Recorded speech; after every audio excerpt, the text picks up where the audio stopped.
Couple of weeks, you've been hearing a lot about OCEARCH, and that's a group of scientists that go in a boat and they track and tag sharks in order to do research and do other findings. Now, they actually invited some of us to go on their ship and do that. And you had the experience. What was it like? I did. Rance and I got to go on the vessel on Monday. It was the most fascinating experience I've probably ever had, getting to see the way they work on a day-to-day basis. Now, their ultimate goal is to learn more about great white sharks, but they also study tiger sharks, like we mentioned earlier. Now, unfortunately, they did not catch a great white shark on Monday, but they did capture a 10 to 11-foot tiger shark. I got to see firsthand them capture, tag, release that shark, and it is definitely an experience I will never forget. Take a look. Water on it? Yep.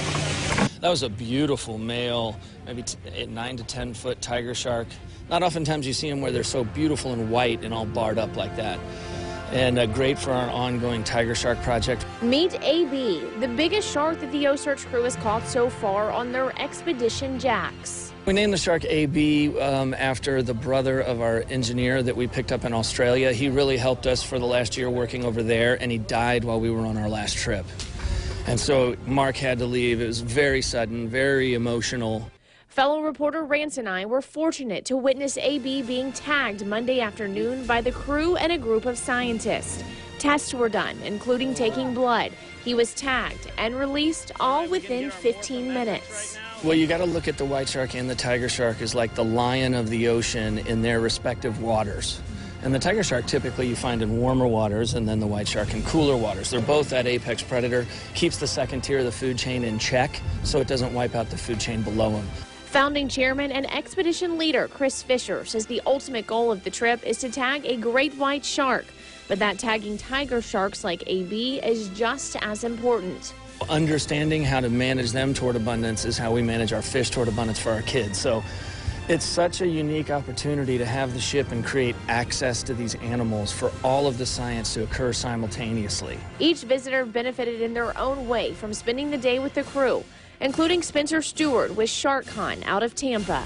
Version of Comic-Con, but instead of focusing on pop culture, we focus on sharks and oceans and conservation and the love of the oceans and how best to protect and make sure they stay the same way. It's great to see how they've sort of inspired a collaboration between all the different scientists, because the more scientists and research can be done and those ideas can share, the more things that we can learn that way. Linda Penfold is with the Southeast Zoo Alliance for Reproduction and Conservation, or OCEARCH.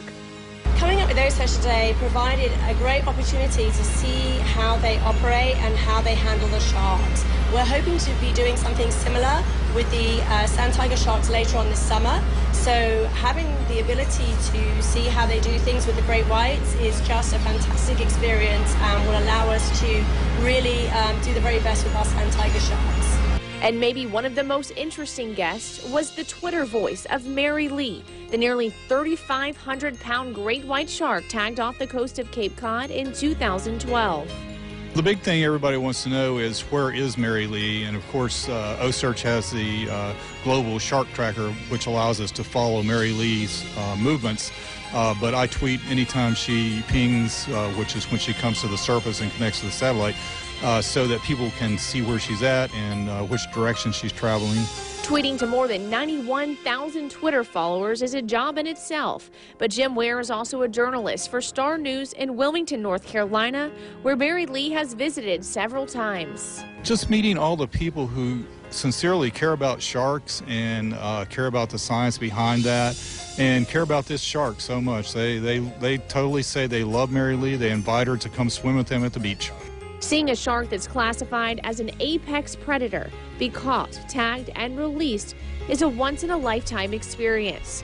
Chris says every shark is unique, and he hopes they continue to get closer to learning more about the tiger and great white sharks, two very fascinating species. It's one thing that's so humbling about the ocean. You know, you work on her all over the world for years and decades, and then she always has something new in store for you. It just shows you how little we know and how much more there is to learn, and really just driving toward that simple goal of an abundant ocean. And with no sharks, there's no fish for our kids to eat.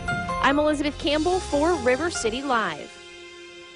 Now that looks like an amazing experience. You guys are on the boat for about 12 hours. So what tips do you have for, let's say, someone like me who's now scared to go into the water because now there's 17-foot tiger shark swimming around. What do you Well, what do you it's have? so uncommon that you're going to come into contact with one that close to the beach. But they do say if you see one, it sounds silly, but try and remain calm. Get out of the water as fast as you can. And, of course, don't try and mess with it or get close to it. Don't try and touch it with anything.